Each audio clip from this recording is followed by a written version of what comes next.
आजमगढ़ में वाहन चालक कल्याण समिति संपूर्ण भारत के बैनर तले चल रहे अनिश्चितकालीन धरने ने आज तीसरे दिन उग्र रूप ले लिया। जिला प्रशासन की कथित अनदेखी और धरना स्थल पर मूलभूत सुविधाएं उपलब्ध न कराए जाने से नाराज चालकों ने राशन खत्म होने का हवाला देते हुए कलेक्ट्रेट से कचहरी तक कटोरा लेकर भिक्षाटन करने की चेतावनी दी है।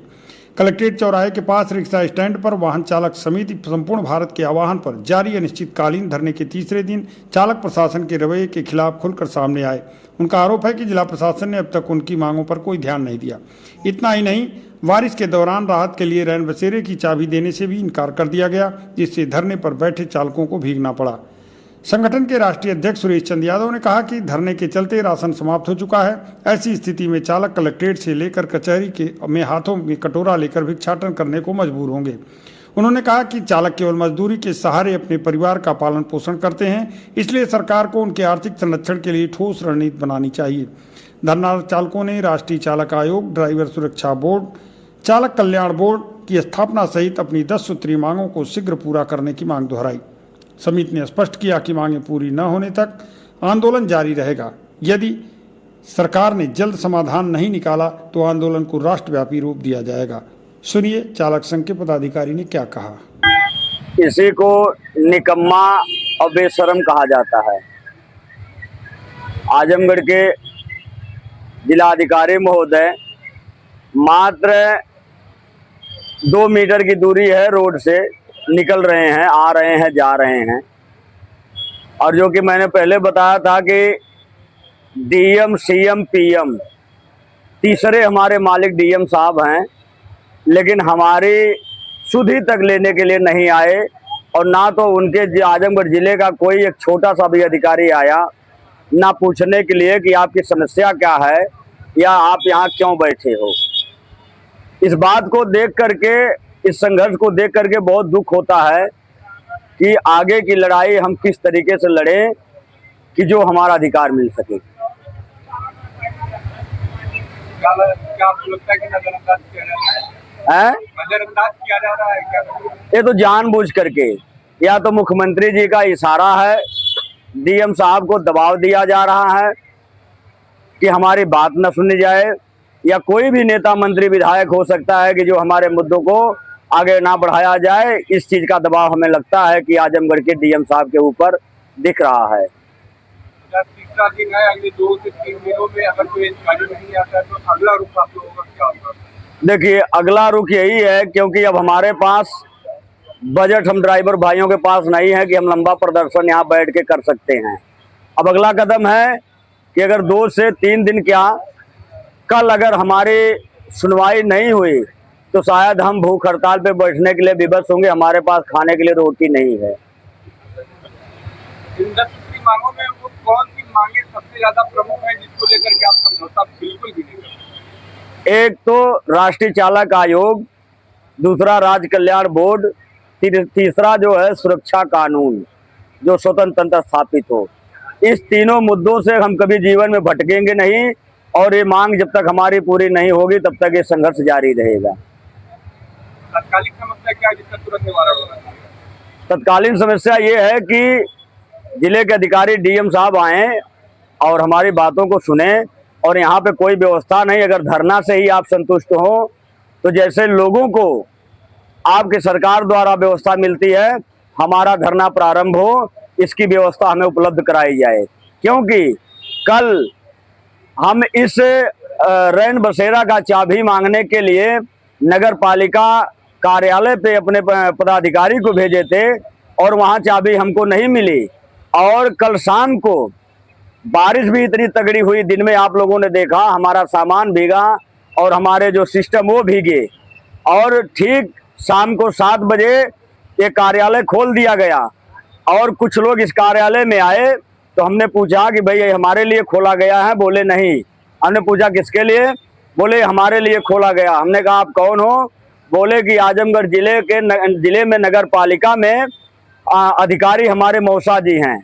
इसका मतलब साढ़ू के बेटे के लिए, साढ़ू के रिश्तेदार के लिए और अधिकारियों के रिश्तेदारों के लिए ये कार्यालय खुलेगा, और हम ड्राइवर भाइयों के लिए ये रैन बसेरा नहीं है, जो कि इस रैन बसेरा को बनवाने में क्या हमारा कोई योगदान नहीं रहा, या हमारा सहयोग नहीं है, या देश के प्रदेश के आजमगढ़ के जनपद की जनता का इसमें कोई सहयोग नहीं है।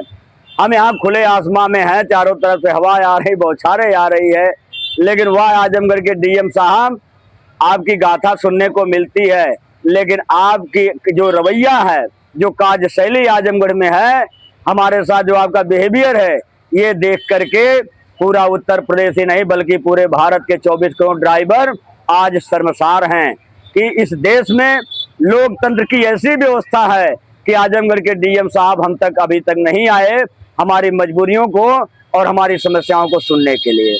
महिला भी आपको नेता समझते हुए आ गई थी। ये महिलाएं आई हमसे पूछ रही हैं कि आप नेता हैं, जो कि मैं नेता हूं नहीं।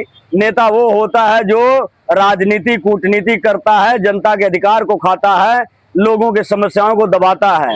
वो हमारे पास आई हैं, पूछी हैं, तो मैंने कहा कि आपकी समस्या क्या है, तो वो अपनी समस्या को बता रही हैं। अगर लेटर तैयार हो गया है तो थोड़ा दीजिए। और इनकी समस्या बड़ी कठिन है। ये बता रही हैं कि 2014 से सरकार को दरखास्त दे रही हैं, यहाँ के डीएम साहब को, एसपी साहब को, डीआईजी साहब को, कमिश्नर साहब को, या न्यायपालिका में इनकी सुनवाई नहीं हो रही है। लेकिन अभी मैं यहाँ से अपने माइक से अनाउंस करूंगा कि डीएम साहब, हमारी लड़ाई तो हमारी आपकी लड़ाई तो चलती रहेगी, लेकिन ये बेबस महिला जो हमारे पास सहयोग मांगने आई है, इसकी आप आवाज़ तत्काल प्रभाव से सुन लीजिए, और नहीं तो सर मैं अपना मुद्दा भूल करके और आपकी गाड़ी के सामने कल लेट जाऊंगा और आपकी गाड़ी को मैं आगे नहीं बढ़ने दूंगा। हम इतना सक्षम हैं। क्या मामला क्या था? मामला इनका है, ये बता रही हैं कि जमीन का कोई मैटर इनका है, ये राजस्व विभाग का मामला है। ग्राम प्रधान और कुछ इनके पड़ोसी इनको परेशान कर रहे हैं 2014 से, और लेखपाल इसमें सम्मिलित है। इसलिए तत्काल प्रभाव से इनकी जो भी समस्या है डीएम साहब दूर करने का काम करें, नहीं तो फिर मामला गर्म हो जाएगा। अब आपकी जो मांगे और राष्ट्रीय स्तर की मांगे हैं, क्या लगता है ये मांगे यहाँ पे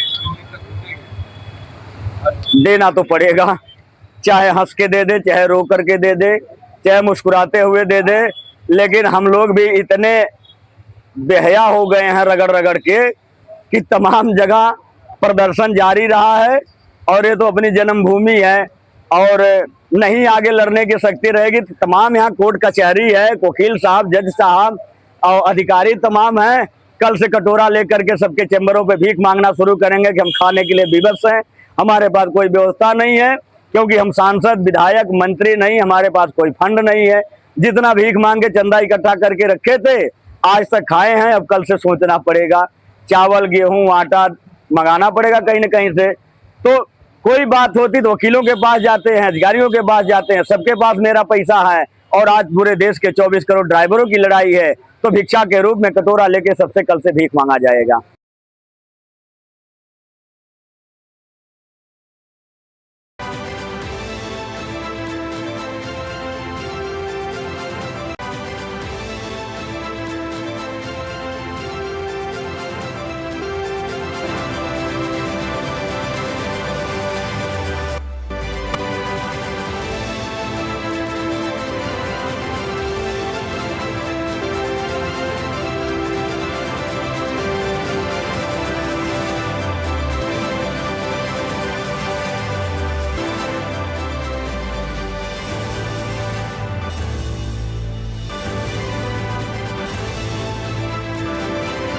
नर्सिंग में करियर बनाना चाहते हैं लेकिन सही कॉलेज की तलाश है? अब इंतजार खत्म। रेनबो नर्सिंग कॉलेज अब है INC अप्रूव्ड, यानी मान्यता प्राप्त डिग्री, बेहतर ट्रेनिंग और पूरे भारत में जॉब के अवसर। अब आपका सपना बनेगा एक मजबूत और सुरक्षित करियर। आज ही जुड़े रेनबो नर्सिंग कॉलेज से और अपने भविष्य को दें सही दिशा।